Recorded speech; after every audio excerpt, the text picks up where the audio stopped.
We good? We good. We looking good? All right. We in? We good. Good day, ladies and gentlemen. I am the Ephemeral One, and welcome back to something different. Or rather, I'm exhausted.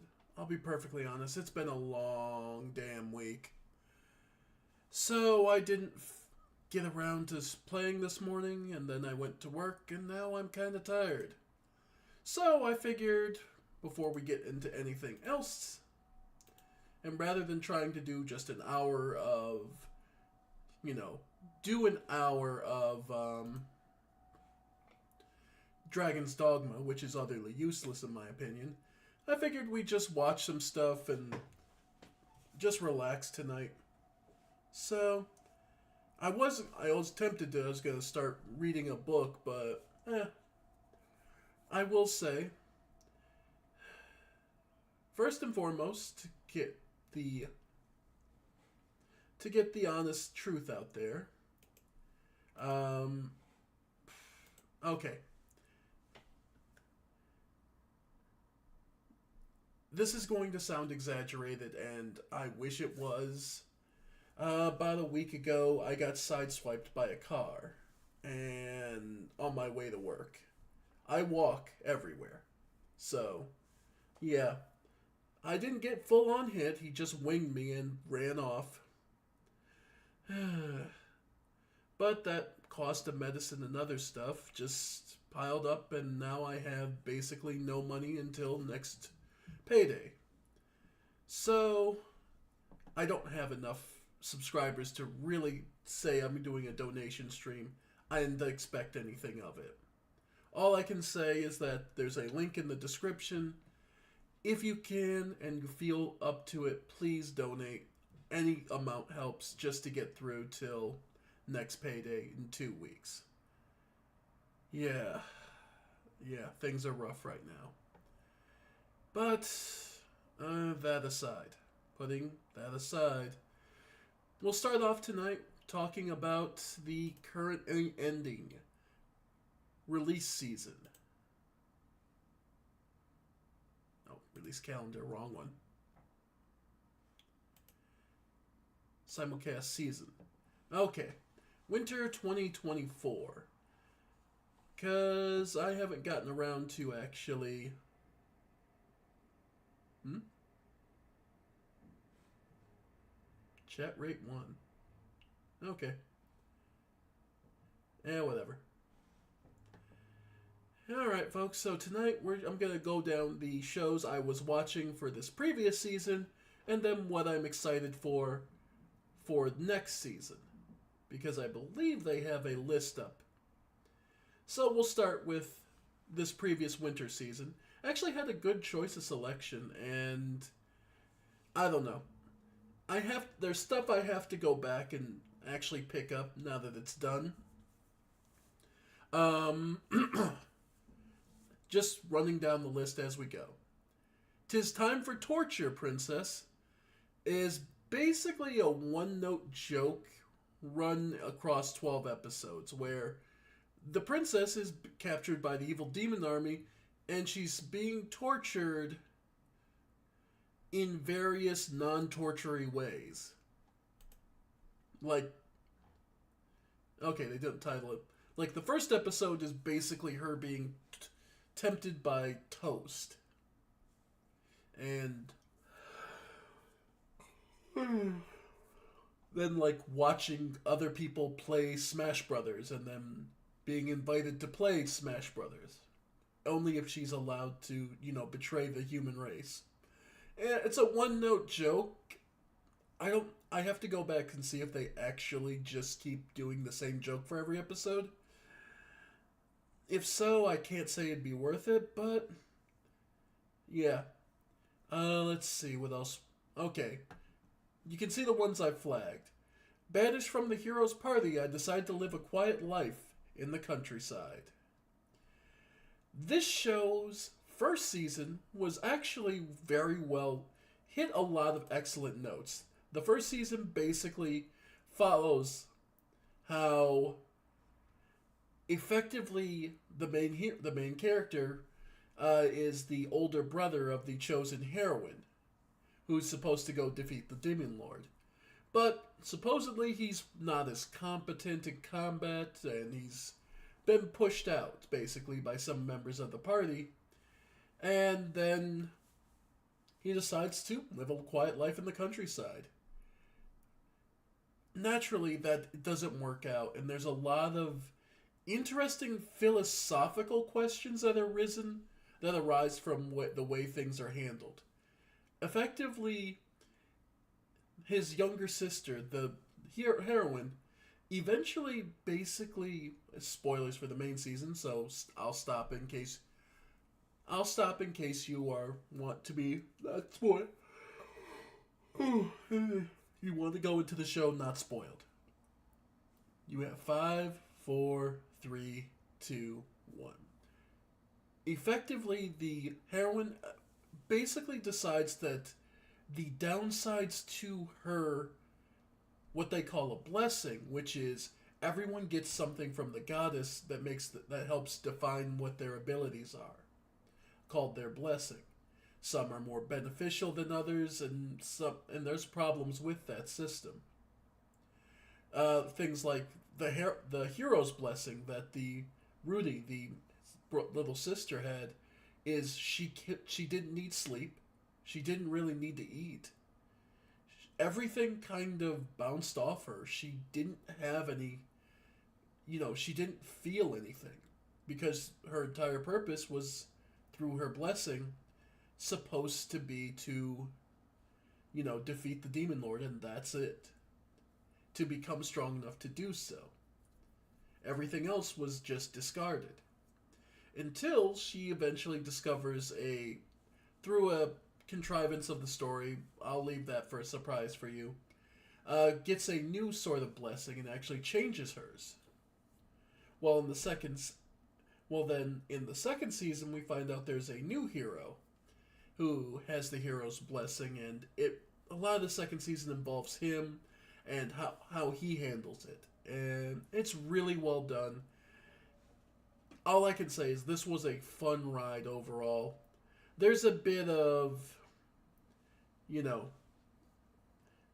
little sister having a Brocon thing, and that can get kind of uncomfortable for some people, but it's still overall really nice. Let's see. What else did I end up watching? Fluffy Paradise. A surprisingly adept story being told by, the focus of a person who is isekai'd and then, reborn as a child, discovering what abilities they have, and they're sent on what's a unique mission, or at least premise, for what it would seem like a story about a young girl just wanting to pet all sorts of creatures, is actually a intriguing political world building. And all I can say is it's a lot of fun without spoiling it. Frieren, Beyond Journey's End. We finally got to the end of Season 1. 24 episodes, and this is one of the most somber, bittersweet stories that honestly just feels so comfy. Frieren is one of the most fun, action-y, at times, silly, stupid, and amazingly well written. All I can say is, if you pick one of these to go watch, Frieren is probably the one you would want to. Let's see, what else did I go through? I only just started Mashle. Metallic Rogue I fell off of. They're trying real hard to recapture. It's from the same studio that gave us Cowboy Bebop, and they're trying very hard to recapture it, but there's something that doesn't quite fit. The story isn't quite there. Let's see. I have to finish Mr. Villain's Day Off. It's a cute concept. I fell in love with Love After the World Domination, so the superhero, downtime focused and life focused on the superhero stuff is actually a lot of fun. So I really do need to go for that. Being bisexual, Cherry Magic 30 Years of the Virginity Can Make You a Wizard is kind of a funny gay romance that, you know, we don't get many of those. So, let's see. Where were we? One Piece is catching up to the manga, and that's dangerous. I've heard Sagonku Yoku is supposed to be fairly decent. I got through about half a solo leveling before I really emotionally dropped it. It's not bad, but it's definitely not great. I can say that much with full assurance, folks. Honestly, solo leveling just left me as a there's better versions of this. There's so many better webtoons. Let's see. The Apothecary Diaries. This one is another one I fell in love with. I will recognize it's not for everyone. But this is an amazing series where basically this young woman is kidnapped and sold into slavery of at the Imperial Palace. And the only thing is she's a poison loving, like literally, she will poison herself to see the effects. The music is amazing. I gushed about this on my anime list. Just the Apothecary Diaries has been a wild ride, and all 24 episodes are fun. And Mao Mao is such of an amazing character, and the world around her is fantastic. I need to catch up on Fire Hunter because that's a very unique and interesting world, and I just can't wait to see more of it. Let's see. The Unwanted Undead Adventurer. I don't know. It's one of those. There's quite a bit of power fantasy in it, but effectively, an adventurer gets killed, and then comes back as a zombie. And it's sort of his journey past that. It's interesting, and it's nice to show off the characters. It's a little heavy on fan service, but nothing too wrong with that. Still. Now, another one that will hit you pretty hard and make you feel like it's going to be. This is an emotional journey and one that you just sort of. You just sort of have to take at face value and kind of just roll with it. But it covers a lot of what Banished did. Where Banished is a lot about the blessings that people get and how that sort of defines them. And the whole world is structured around these blessings. And in this particular case, it's following a character where they normally rank it by stars on what your special skill is. Well, she has 0 stars. She is the weakest of the weakest. And all the problems and all the troubles and problems that results in can be absolutely fantastic too. It is a good emotional journey that it's feel good. It's hard to watch at first, but I can say it feels good. There's actually isekai elements, but they are very minor and mostly feel like a plot convenience just to help out the main character. So, that is one interesting. The second season of Tsukimichi, where it feels like it's more preparatory for a third season, where they're building out the world and they're building things up so for in a bigger eventual clash of what's going to happen. So, it's a lot of fun. It's interesting to see. It takes a little bit of Reincarnated in a Slime, because of course that's coming back soon, where the main character actually becomes a teacher, and yeah, lots of fun with there. Villainous Level 99. I may be the hidden boss, but I'm not the Demon Lord. it can seem like a power fantasy, but honestly, that's played more for the joke of it. That someone gets isekai'd from our world, and they go to a world where all you have to do to get stronger is kill monsters. So they grab a growth pendant, and proceed to do so and grind every day as a kid until they're level 99. And she's basically was slotted according to the story to be the hidden villainess at the end. But she's not the demon lord that threatens the world, she's just an extra personal boss. But she also, by leveling, has rendered herself quite and just kind of distorted the entire story. So it's interesting to play out. It's very cute. It's lighthearted. And it doesn't take itself too seriously. Overall, it's a lot of fun. So that's pretty much what I've been watching as far as this winter season. Let's see. Did Crunchyroll put up theirs? Yeah, I don't know if they put up.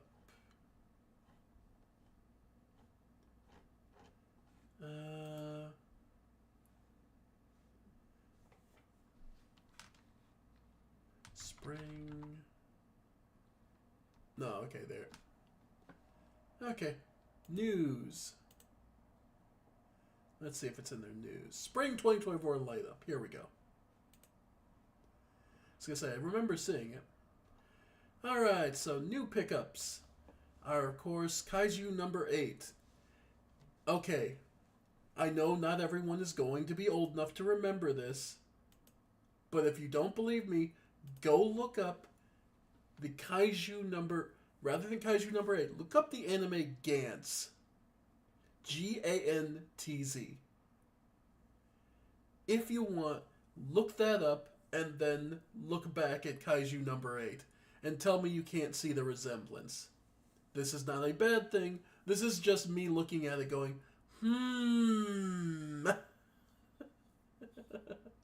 Anyway. From there, of course, what I'm most excited for, that's time I got reincarnated as a slime, Season 3.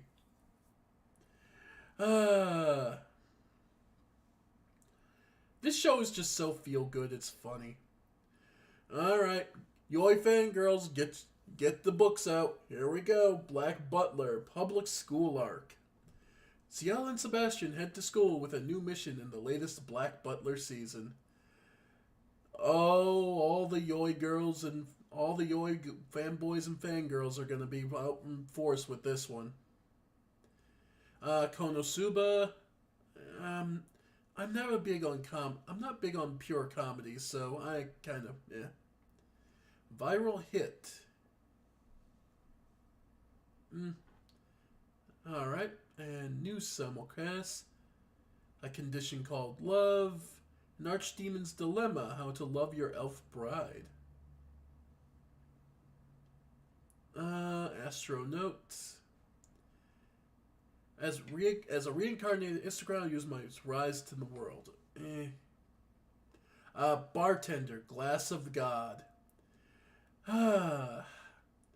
This is one I'm actually looking forward to, and it is one of my absolute... This was a manga I absolutely adored. I don't even drink alcohol, and Bartender was a wild ride that I absolutely enjoyed. I can suggest all the time to people. Let's see. Isekai Fantasy with Busty Woman. Yeah, check, gonna pass. God's Game We Play. That might be kind of interesting. Grandma and Grandpa Turn Young Again. Kaiju number 8. Interesting.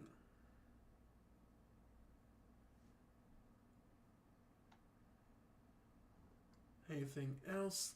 Laid Back Camp. Mushoku Tensei, Jobless Reincarnation, Season 2, Core 2. Basically the second half, after Oh god. Okay. Mushoku Tensei I would have to do an entire talk on by itself because there is so much to talk about with that. Let's see. Just leave it at that's one I'm going to be watching. I will say this. Mushoku Tensei is the original isekai. Mushoku Tensei, much like something like Berserk, holds something that a lot of subsequent versions kind of miss the point on. And the real point I would love to point out is the main character is not a good person. His flaws didn't magically vanish when he moved over to the new world. He is still every bit as flawed and disgusting as he was as a human being in our world. That did not change. So, just to be clear. Let's see.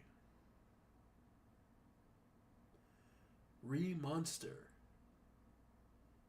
That could be decent. Spice and Wolf. That was the other thing I remember.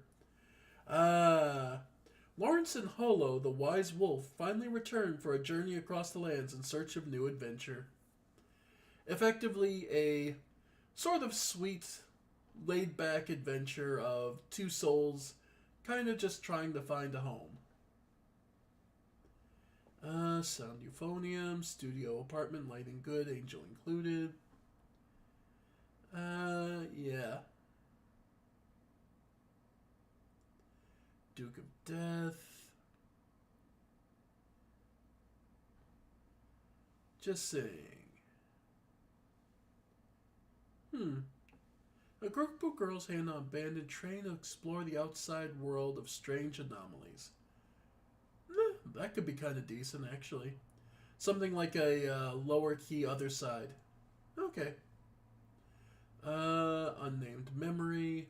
Young prince seeks out the beautiful witch. Curse that prevents him from having an heir to the throne. Vampire dormitory.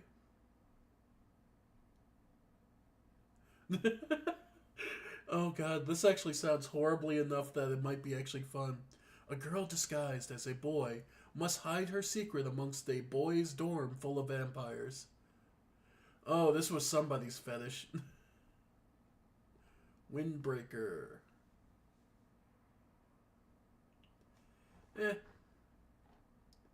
Continuing anything. One Piece. Okay, Tsukimichi.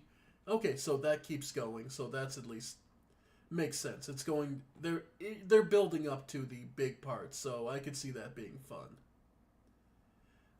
Let's see. So yeah. All right, folks. But yeah, so looking forward to the new season. Overall, it's a solid season, and there were still things I didn't get to catch up on just because, well, go back and look at how much time I put into Final Fantasy VII Rebirth. Yeah, I fell off on this season pretty hard, and I don't apologize for that, but, ooh, wow, that's actually kind of bright even to me. But anyway, so, with that all said and done, let's go into something else a little different tonight. Yeah. Ladies and gentlemen, let's get into some fights tonight. This is something I enjoy watching. These are called Elden Ring fights. That's literally what the channel is called. And effectively using some mods, they pit various enemies in the game of Elden Ring against each other.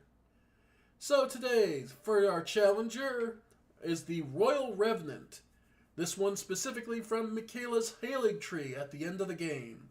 Tier 29, 17,000 HP, 250 poise.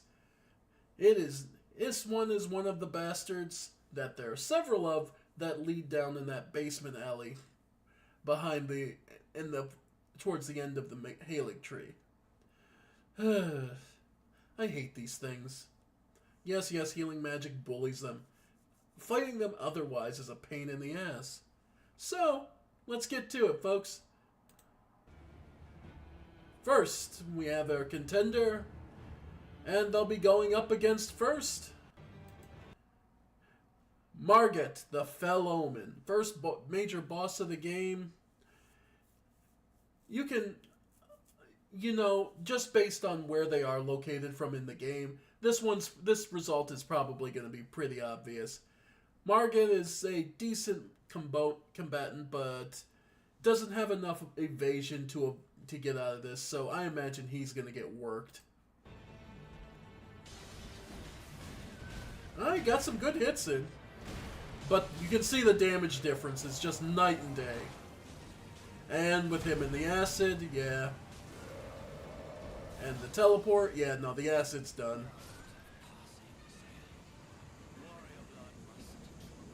Alright. Much the same. Godric. These guys are just too low level. They're gonna get worked hard. Yeah, look at that damage difference. Just a basic hits. Then the acid.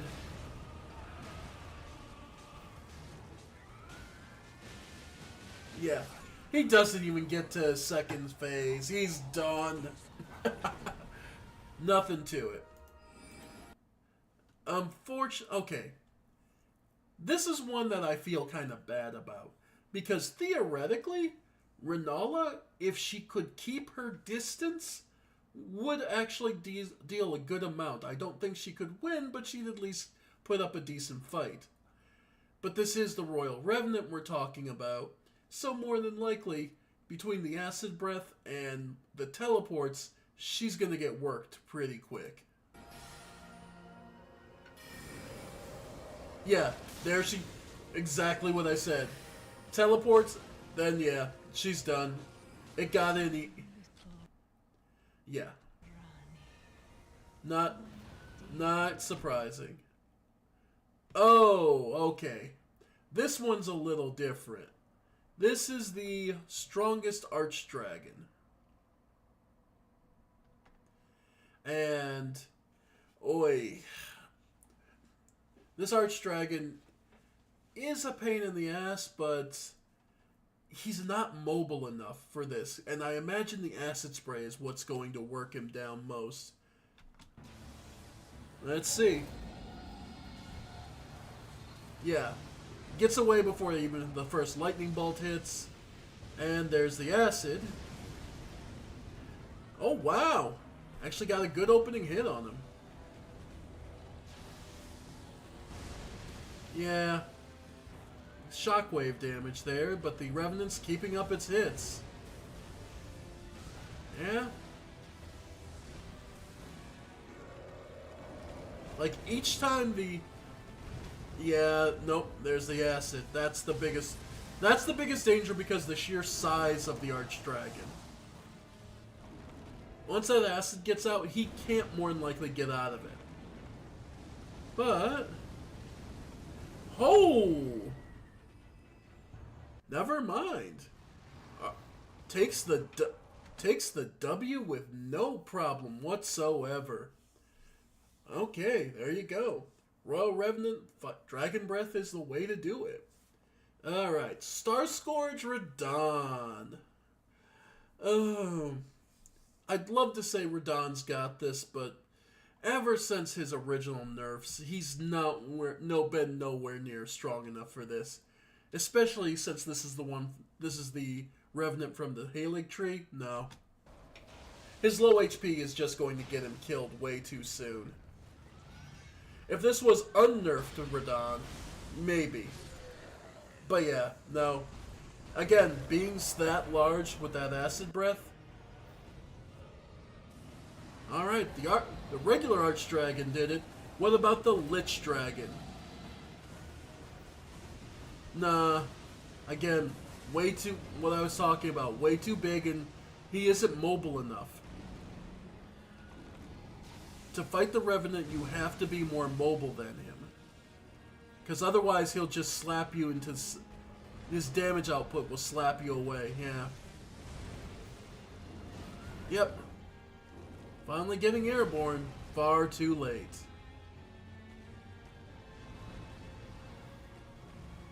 Let's see. Yep. And, fortunately for the Saxes, nah. Morgott, he's more mobile, but... And the holy damage would technically give him an advantage. For the first part. But yeah, that damage output, especially with that slap combo. He's not even going to get the Cursed Blade off, is he? Nope. Nope. Not even going to get a good attack off. Yeah, he takes a little too much setup to be able to. Ooh, now this is actually kind of interesting. Technically speaking... I was going to say, technically speaking, the Guardian Golem's laser actually gives him a really good shot. And he's largely resistant to the physical damage strikes. And like we saw, the Revenant is fairly weak to fire. So, between the fire and the... Damn. Oh! Got hit hard with that. Yeah, wow, the Golem... The Revenant's beating on him hard, but... If I'm honest... Ooh, the lasers are out. That might be game. That might be it. Nope. Revenant got out of the laser beam. Nah, managed to topple it. Nah, that's probably it for the Guardian Golem. Sliver of HP left, but he still gets the win. All the Guardian Golem needs is one swing. Nope. All you ever need is 1 HP, folks. 1 HP in a dream. Oh, no. Okay. The full-grown Falling Star Beast. Okay. I'll put it this way. The biggest... I'd say the Revenant's got this only because the Falling Stars Beast's gravity magic is not programmed to toss around the Revenant like it would the player. And I'm willing to bet that would make all the difference. Pretty good opening exchange, though Revenant's got the start. But yeah, like here, yeah. Those gravity bolts are doing some damage, but yeah, no. The Revenant's just straight physical damage. It's just pushing through. That, yeah. Yeah, like there, it was set up to do its gravity attack, but, yeah, no. Ooh. Well, we go from what... This is quite an interesting matchup, actually. Loretta is a actually fairly mobile combatant, and able to get in and out of fights as she wants. Like, yeah, but... And she hits fairly hard, but... Yeah, no. Like, it's not the acid, it's the raw damage output. Ooh. Yeah. Still, Loretta put up a hell of a good fight. Okay, this is one I'm going to say, it's one of those cases of, they're definitely, the Revenant does enough damage, they're going to knock Beast Clergyman into being Malekith pretty easily. But a lot of what makes the Revenant dangerous is that its attacks are ground-based. What I mean by that is, Malekith stays on the ground so little. He revels in the airborne nature of his arena. And that's where I see this fight turning around. Because I'm sorry, the Beast Clergyman doesn't stand a chance. If you fought just as him, no, this fight would be over. But the shift over to being Malekith is where this is going to take a 180 turn. Yep, and there he is, and sure enough, yep, Yeah, look at that. Look at that HP vanishing. Yeah, Malekith. Oh, look at that. Yep. That holy damage looking hard. Nope. The Black Blade strikes again. Okay, this one is actually interesting. The Revenant normally only has to deal with one target, so having it actually have to split its attention may give them a chance to put some real damage on, though I have no intention of believing that either of the little flunkies actually survive. No, neither of them are going to survive. It's going to be just Nile. It's just going to be Nile against the... And Nile does enough does damage output like a monster. So actually, I'm going to put my money on Nile.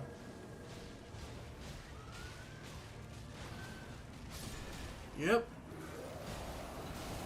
Ooh, there it is. Yeah, look how hard he hits. He is just chunking it. And each of his swings are so heavy. But so accurate when he wants them to be. Ooh! And there's the setup. The jump. Ooh! Yeah. You can keep teleporting, but... Yeah. Niles... Yeah, no, Nile has it.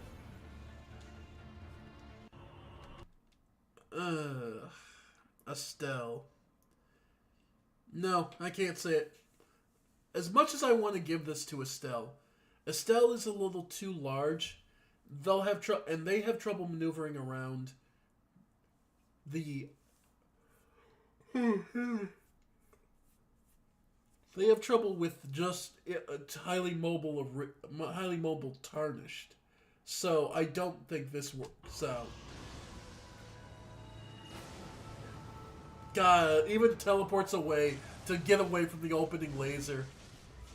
And yeah, Estelle's considered touching the floor, so there goes the acid. Alright. Nice. Got another big shot off, but... Yeah, they're in the Revenant's favored range. Now, admittedly, that's something that should probably bother the Revenant, but again, it doesn't have the animation for the gravity effects to be really significant.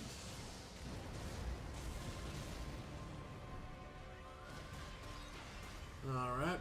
Like here, yeah, the Revenant's just getting free damage when it should be thrown up in the air and then brought back down.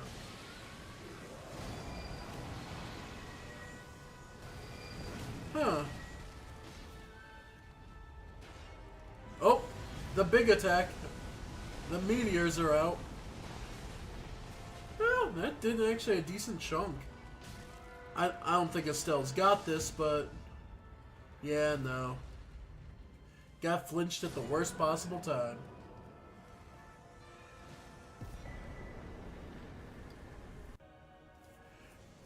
Oh, the Gank Squad? Yeah, no, they... Yeah, no, they got this. Like... Yeah, all that Blackfire...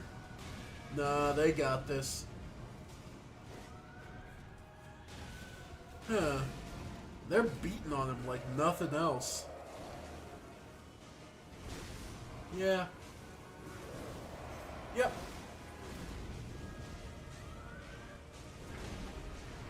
Yeah, I'm gonna say the Revenant's is gonna lose this one.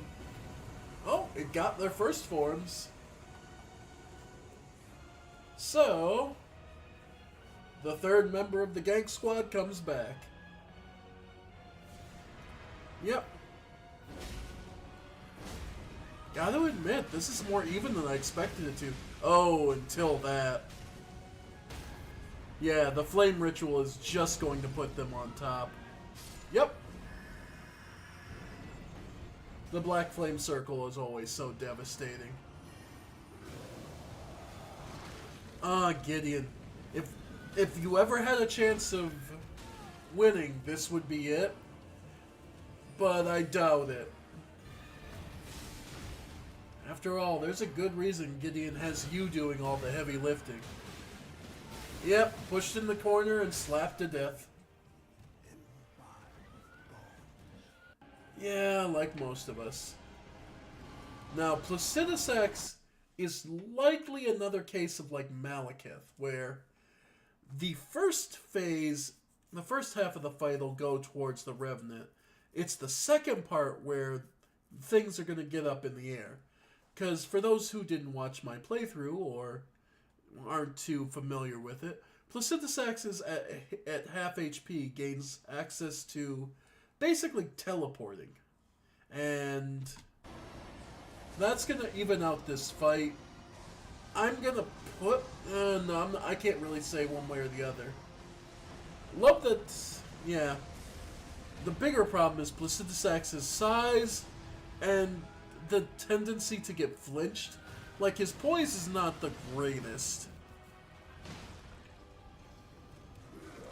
Yeah, see, here we go.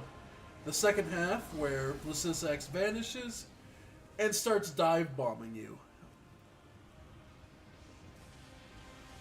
And hear it coming. Yep. Yeah.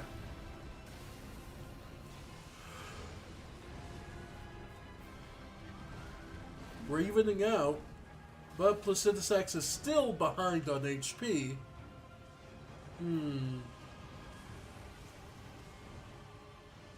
Oh, yeah.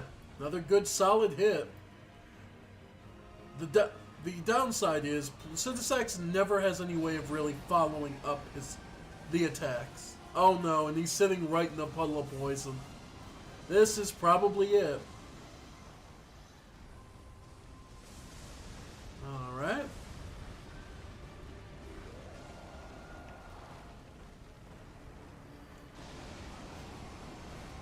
Alright.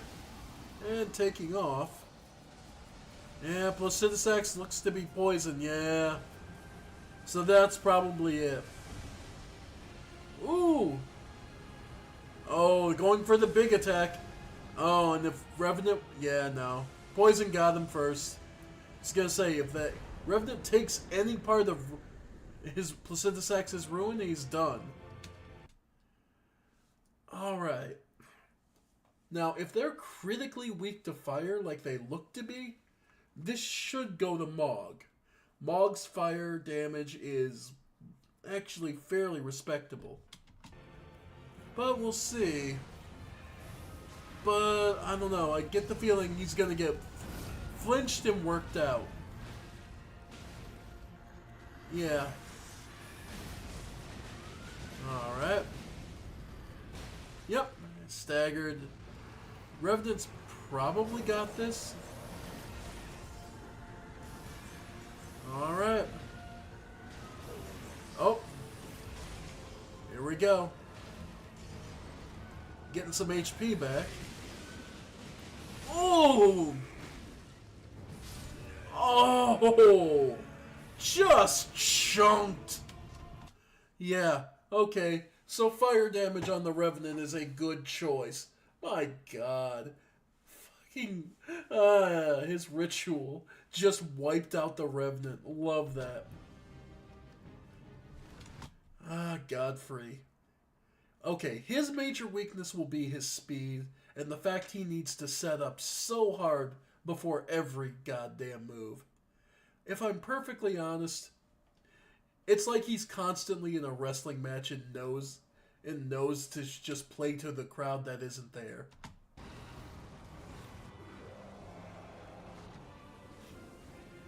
But yeah, Godfrey hits hard though.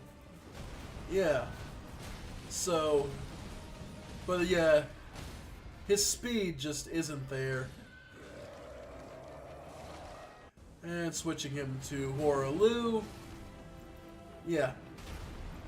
Admittedly, yeah. If the grab actually worked, he may have had a chance. Actually teleports, completes the safety.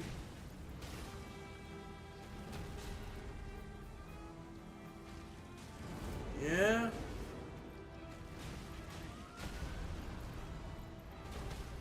There it is. Like, this should be just a brutal Greco-Roman wrestling match. Yeah. Oh, yeah. Like, he should be just taking this and bending it over. Bear in mind, you know, this is just the way the game is, and they're not meant to be fighting each other in the first place.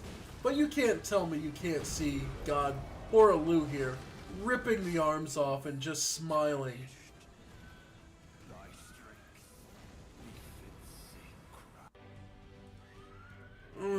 Radigan.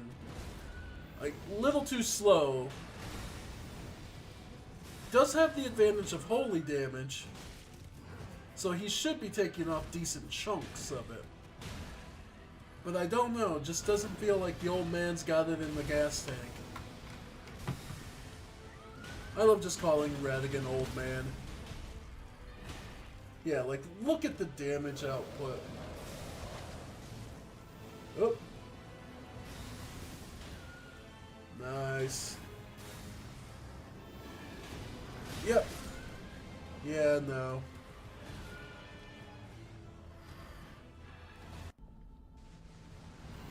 Oof.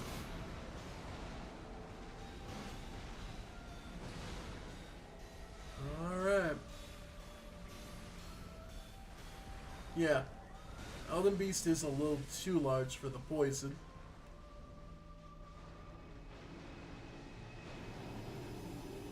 And it's heading skyward. And down it comes.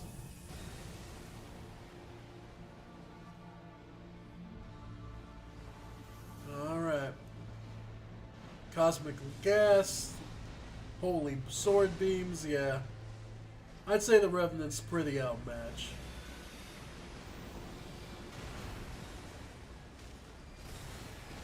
Alright.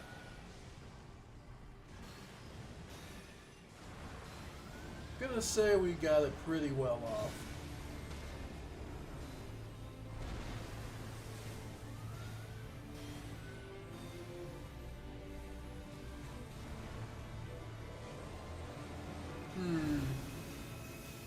Alright, the big attack. Wow. Down to the line, but the Revenant takes it. Again, the only HP that matters is the last one.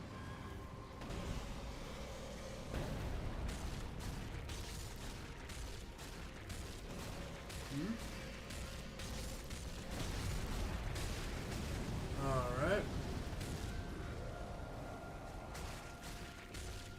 That way he can cross into fire.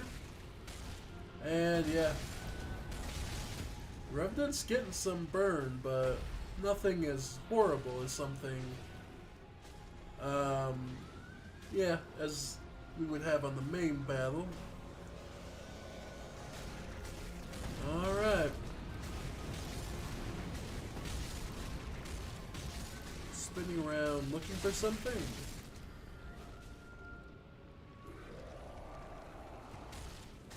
Alright.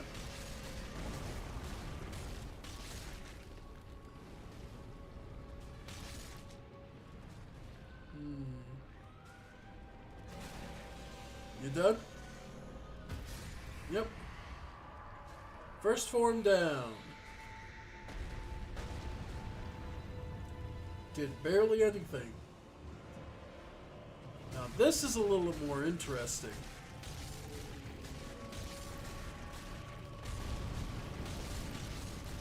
Yeah.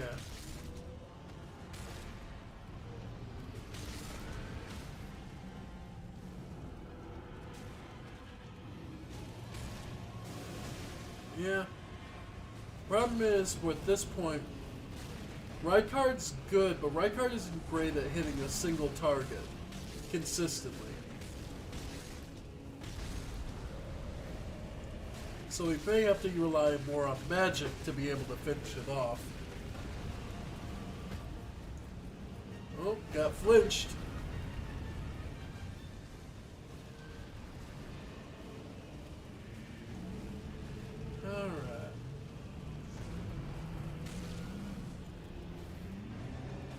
Nice. Here comes all the fireballs. We'll see if the Revenant can dodge them all.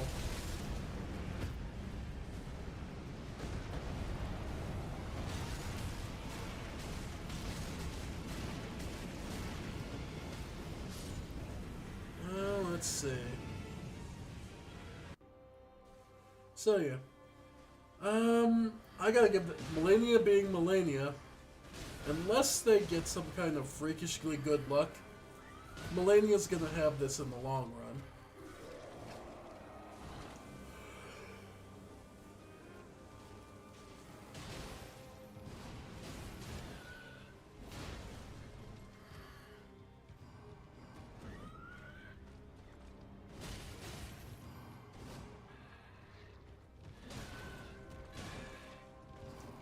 Yeah.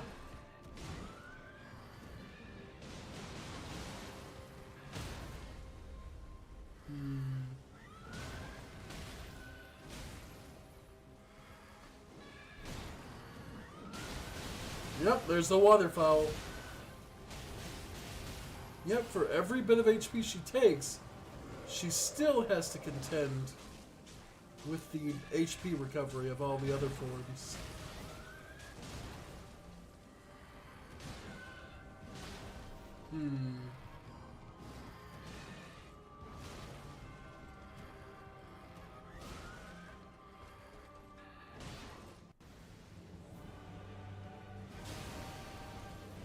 Alright.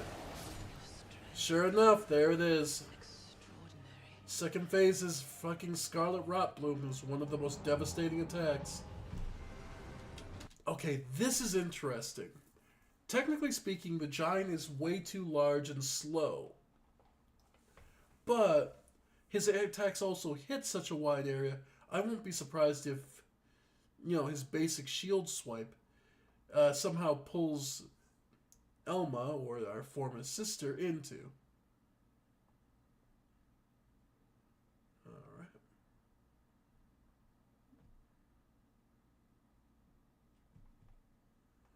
Alright.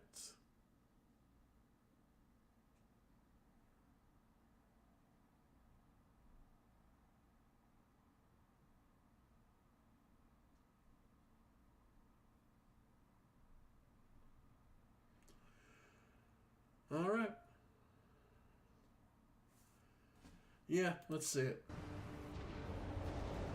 Like I said, the Giant covers such of a wide area, and he's surprisingly mobile for his size. So yeah, I might have to give it to the Giant on the first blow. Especially with the second phase relying so much on fire damage, which is evidently one of the, Revenant's major weaknesses.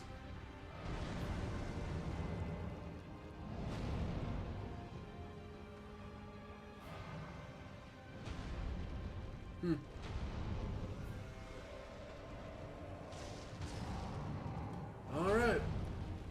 Yeah, he's getting some real work done. Alright, phase 2.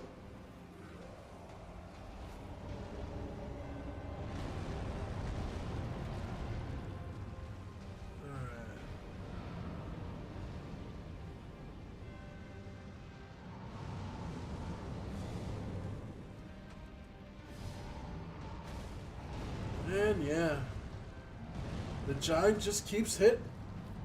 His accuracy is unerring. Basically because he's that big, but still.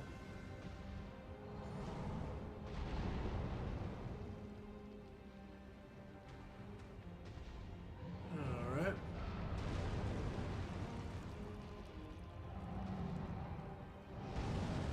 Yeah. Yeah, Fire Giant has it. Pretty handedly, too. Not even needing to take to the second form.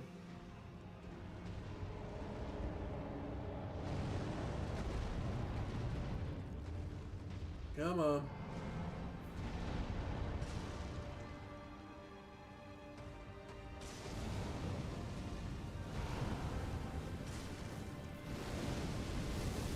Yep, there's all the fire. Yeah. And the giant gets it. Yeah, I love watching these fights. It's kind of like the equivalent of, Godzilla movie. Just something fun to watch. Alright, folks. But I think we'll wrap that up for tonight. Just something fun to watch, something to relax with before I head to bed. Because I am getting pretty tired, I'm sore. And I want to keep up my record of, I give you a daily stream every day. And I'll be built. Admittedly, I'll let you all know, I will be doing a Patreon soon. I doubt anyone will join it, but if you want to and help me, cover bills and keep doing this, I will more than happily accept any help because, well, streaming, writing, this is the stuff I love to do. So, anyway, folks, I want to thank you all for joining me. I have been the Ephemeral One, and this has been more of me messing around. And I'll see you all next time. Bye for now, folks. Bye for now.